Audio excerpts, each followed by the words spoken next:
महाविकास आघाडीच्या वतीने औरंगाबाद जालना स्थानिक प्राधिकारी निवडणुकीकरिता उद्धव ठाकरे पक्षातर्फे गणेश लोखंडे यांना उमेदवारी देण्यात आली होती। ही निवडणूक बिनविरोध होऊ नये याकरिता आम्ही ही निवडणूक लढलो असल्याचे गणेश लोखंडे यांनी माध्यमांद्वारे बोलताना सांगितले। पूर्ण झालेली आहे आणि आम्ही आमचं तसंच संख्याबळ कमी होतं, पण त्या मानाने आम्हाला निवडणूक बिनविरोध होऊन द्यायची नव्हती।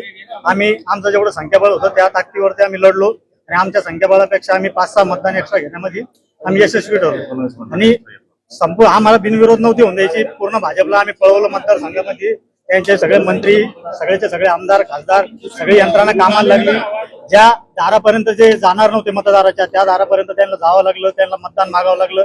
त्याला बिनविरोध निवडणूक करायची होती, आम्हाला फक्त बिनविरोध ही निवडणूक होऊन द्यायची नव्हती। आम्ही आमच्या पूर्ण नीतिमत्तेनं ताकदीनं लढलो आणि आम्हाला जे मतदान व्हायचं होतं आमच्या महाविकास आघाडीचं ते मतदान पडलं। किती मतदान तुम्हाला मिळालं? आम्हाला 134 मतदान मिळालं आणि त्यांना 452 काहीतरी। या सगळ्या निवडणुकीनंतर तुम्ही पहिल्यांदा म्हणाले होते की तुम्ही पहिल्यांदा उमेदवारी मिळाली हेच हो, मला शिवसेना प्रमुख बाळासाहेब ठाकरे यांच्या आशीर्वादाने उमेदवारी मिळाली आणि पहिली वेळेस मी तर 5च महिने झाले होते मी नगरसेवक होऊन आणि मला एवढी मोठी उमेदवारी मिळाली आणि पक्षाचा आदेश असल्यामुळे ती निवडणूक लढलो मी। फक्त भारतीय जनता पक्षाची निवडणूक आम्हाला बिनविरोध होऊन द्यायची नव्हती। आम्ही पूर्ण ताकदीने ही निवडणूक लढलो।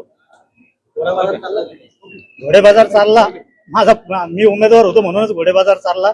मतदाराला काही का होईना त्यांच्या दारापर्यंत यांना मत मागण्यासाठी जावं लागलं, याचा आम्हाला आनंद आहे।